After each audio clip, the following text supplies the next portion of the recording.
Monsieur Salah Bey Aboud, bonjour. Bonjour Yacine, à toi et tous les suiveurs de Shoot Africa. Alors comment se passe, dans quelles conditions se trouvent les FENAC à Lomé?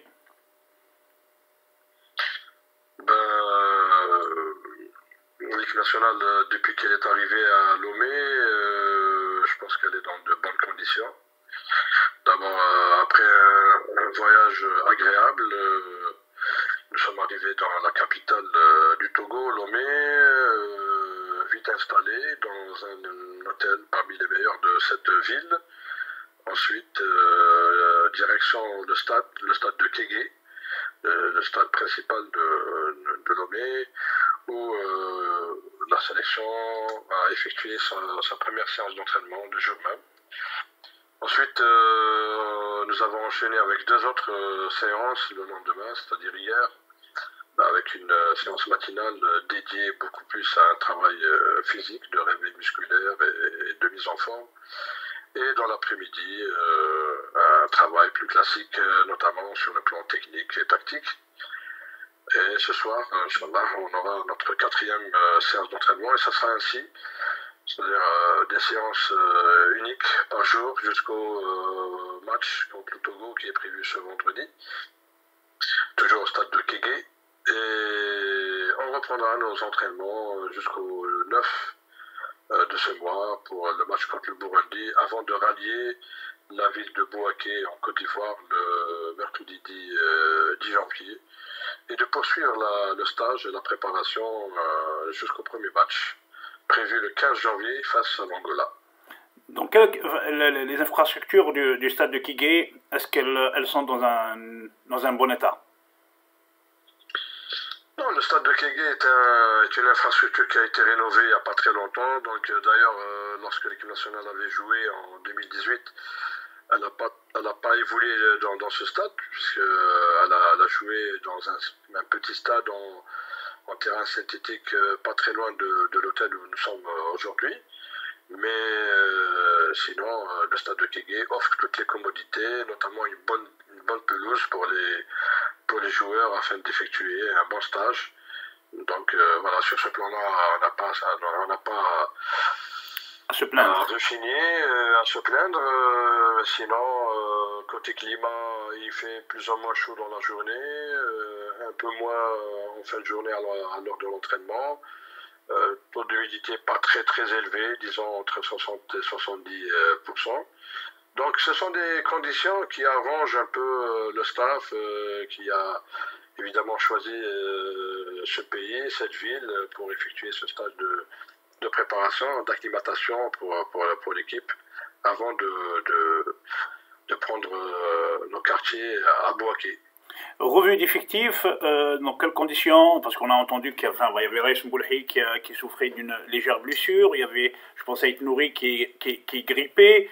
Enfin, selon les informations qui nous arrivent, qu'en est-il réellement de l'effectif au jour d'aujourd'hui?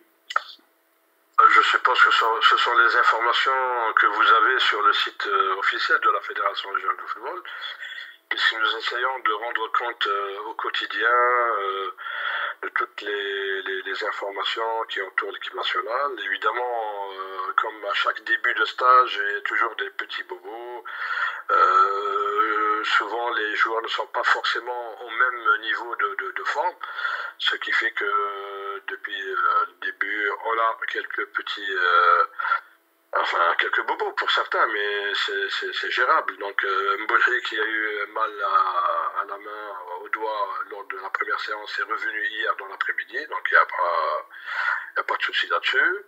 Pour Ryan Nouri, il a une grippe, donc le staff médical, en concertation avec le staff technique, ont préféré le laisser au repos, bien évidemment, pour reprendre un peu ses forces et reprendre par la suite l'entraînement avec le reste de ses coéquipiers. Mais sinon, pour le reste, il n'y a pas de souci. Donc voilà,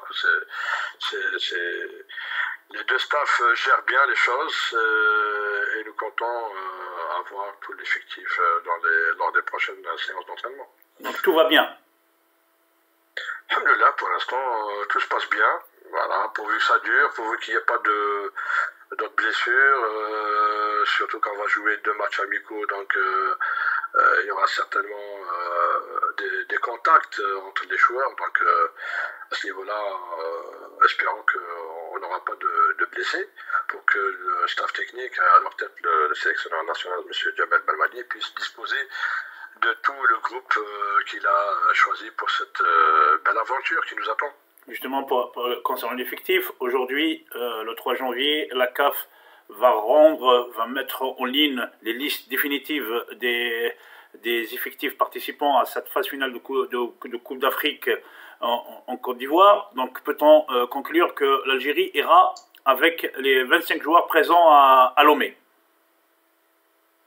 Bon, comme vous le dites, il reste quelques heures pour la clôture des listes. Donc moi je reste un peu prudent, ça c'est le rayon du sélectionneur national et de son staff. Donc ils peuvent à tout moment changer d'avis. Pour l'instant on est avec 25 joueurs. Attendons la fin des délais arrêtés par la CAF et on le saura davantage sur l'effectif qui partira en Côte d'Ivoire. En résumé, la situation, enfin, l'effectif, le staff, le groupe se trouve dans un cadre agréable et dans on va dire, il y a un climat serein qui entoure les Fennecs. C'est clair. Moi, je suis là depuis quand même quelques années. Je sais que depuis que M. Djamel Belmadi est à la tête de l'équipe nationale, sur le plan socio-métrique, si on veut, l'équipe nationale vit bien, il n'y a jamais eu de problème. Donc, le coach national a toujours fédéré, a toujours créé une ambiance et une motivation. Donc, sur ce plan-là, on n'a pas à s'inquiéter. Également pour les différents membres des différents staffs. Donc, ils sont tous inscrits dans cette même démarche. Donc sur ce plan-là, il n'y a pas du tout à s'inquiéter. Donc l'équipe nationale vit bien. Tous les joueurs sont motivés, que ce soit les anciens, les cadres qui veulent, qui ont peut-être une revanche à prendre sur la dernière édition où ils sont passés à côté avec une élimination dès le premier tour, ou bien cet échec lors de l'élimination de la Coupe du Monde. Et chez les jeunes aussi, qui veulent s'illustrer, qui veulent performer, qui veulent laisser leur empreinte dans cette Coupe d'Afrique. Il nous reste qu'à souhaiter une grande chance voilà, à nos Fennecs pour la suite, voilà, pour être prêt pour le 15 janvier. Ben oui, c'est le mal le plus qu'on puisse leur souhaiter, c'est ça. Ça sera pas facile, donc ça sera jamais facile dans ce genre de tournoi où toutes les équipes viennent très motivées, où il y a quand même de grosses cylindrées. Je pense que cette édition, celle de Côte d'Ivoire, sera parmi les plus relevées avec la présence d'au moins une dizaine d'équipes favorites. Voilà, donc à la sélection algérienne d'imposer sa façon de faire, son jeu, sa force, ses atouts, pour aller, pourquoi pas, le plus loin possible, Inch'Allah. C'est ce qu'on souhaite. Inch'Allah. Je vous remercie beaucoup de nous avoir accordé un peu de votre précieux temps. Bon courage à vous, bon courage à la sélection nationale et à très bientôt. Merci Yacine, bonne continuation à toi aussi et puis croisons les doigts pour notre chère sélection nationale. Merci.